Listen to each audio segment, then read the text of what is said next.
Hello guys. आज आपका फिर से एसके एजुकेशन में स्वागत है।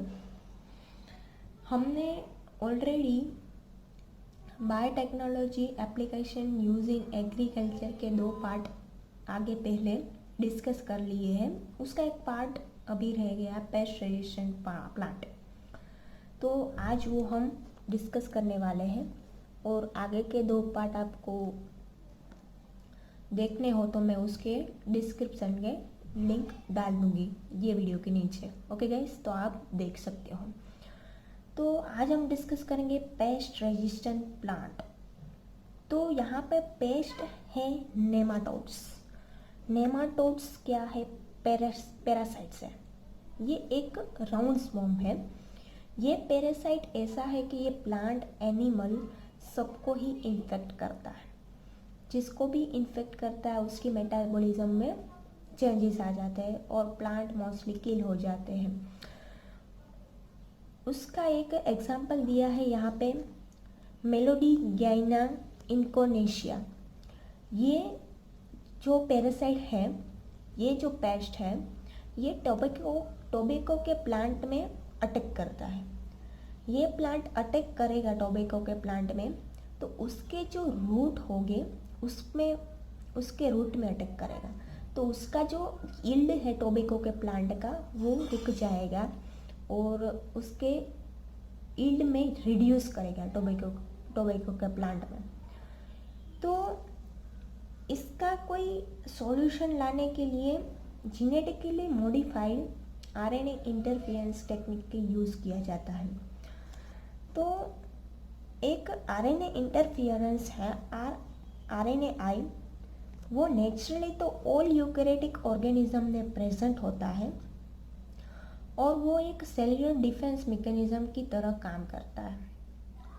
तो ये स्पेसिफिकली करता क्या है? RNA interference basically double stranded RNA होता है। बेसिकली हमको तो पता है कि जब भी आरएनए बनता है तो एमआरएनए वो सिंगल स्ट्रैंडेड बनता है, आप हमको पता है। तो ये जो आरएनए इंटरफेरेंस है वो डबल स्ट्रैंडेड आरएनए होता है। ये बेसिकली क्या करता है आरएनए इंटरफेरेंस? तो जो सेंट्रल डोग्मा है हमारा, सेंट्रल डोग्मा मीन्स डीएनए में से आरएनए बनना और आरएनए में से प्रोटीन बनना। एमआरएनए ले लो यहाँ पे। तो ये एक ट्रांसक्रिप्शन की प्रोसीजर है और ये ट्रांसलेशन होता है यहाँ पे। तो ये जो हुआ है ये सेंट्रल डोग्मा कहते हैं हम। ये डीएनए में से एमआरएनए और एमआरएनए में से प्रोटीन, इसको बोलते हैं हम सेंट्रल डोग्मा। तो इसमें जो आरएनए इंटरफेरेंस है, ये क्या करता है? ये डबल स्ट्रैंडेड आरएनए एमआरएनए को साइलेंट कर देता है। बेसिकली क्या होता है कि जो ये डबल स्ट्रैंडेड आरएनए होता है वो एमआरएनए को साइलेंट कर देता है। तो ये जो नेमाटोड्स है, पैरासाइट है, उसका जो डीएनए में से एमआरएनए और एमआरएनए में से प्रोटीन एंजाइम जो भी बनेगा डिस्ट्रॉय करने के लिए टोबैको प्लांट में, तो उसका जो एमआरएनए है वही हम साइलेंट कर देंगे, तो वो ट्रांसलेशन की प्रोसेस ही नहीं कर पाएगा और जीन ही नहीं बना पाएगा, एंजाइम ही नहीं बना पाएगा, तो आसानी से वो पैरासाइट वर्क ही नहीं कर पाएगा। तो इस हिसाब से ये आरएनए इंटरफेरेंस काम करता है। तो आरएनए इंटरफेरेंस में होता क्या है? बेसिकली ये हमने लिया होता है आरएनए इंटरफेरेंस का सोर्स दिया है, वो है ट्रांसपोजोन्स जंपिंग जीन। ये ट्रांसपोजोन जंपिंग जीन और ये एक सोर्स लिया है, इसमें से हम बनाते हैं डबल स्ट्रैंडेड आरएनए और हम रहते हैं रेट्रोवायरस।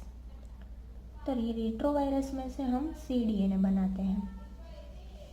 ओके, ये सीडीएनए बनाते हैं और वहाँ से हम डबल स्ट्रैंडेड आरएनए बनाते हैं। तो ये डबल स्ट्रैंडेड आरएनए होता है, उसको हम इंसर्ट कर देते हैं वेक्टर में। और वेक्टर कौन सा यूज़ करते हैं? एग्रोबैक्टीरियम, प्लांट के लिए। और ये वेक्टर हम इंसर्ट कर देते हैं प्लांट में। तो प्लांट में जब ये पैरासाइट अटैक करेगा तो उसका जो प्लांट में जो डबल स्ट्रैंडेड आरएनए है तो वो क्या बनाएगा?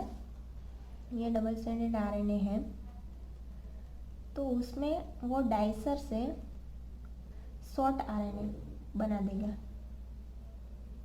Short interference RNA 21 to 25 nucleotide. और ये एक काम करेगा पैरासाइट में, और वो पैरासाइट पर अटैक करेगा, उसके एमआरएनए में अटैक करेगा। ये एमआरएनए में अटैक करेगा तो उसका एमआरएनए का जीन साइलेंट हो जाएगा, तो उसका प्रोटीन ही काम नहीं करेगा और जीन ही नहीं बन पाएगा और वो अटैक रुक जाएगा वहाँ पे। तो इस हिसाब से ये डबल स्ट्रैंडेड आरएनए काम करता है और हम उसमें इंजेक्ट कर देते हैं वेक्टर के थ्रू। ओके गाइस, तो ये एक टेक्निक हुई आरएनए इंटरफेरेंस की फेस्टाइजेशन प्लांट में। तो ये जेनेटिकली मॉडिफाइड एक टेक्निक है और आपकी एनसाइट की बुक में दिखाई गई है 2 फिगर, तो आप देख सकते हो। जो ट्रांसजेनिक प्लांट होता है फिर तो वो खुद से ही आरएनए इंटरफेरेंस प्रोड्यूस करता है और वो सर्वाइव कर जाता है। तो ये हुआ पूरा का पूरा ओवरव्यू। तो आपको ये वीडियो अच्छी लगी तो गाइस तो प्लीज़ लाइक शेयर और सब्सक्राइब कर दीजिएगा और थैंक यू फॉर वॉचिंग।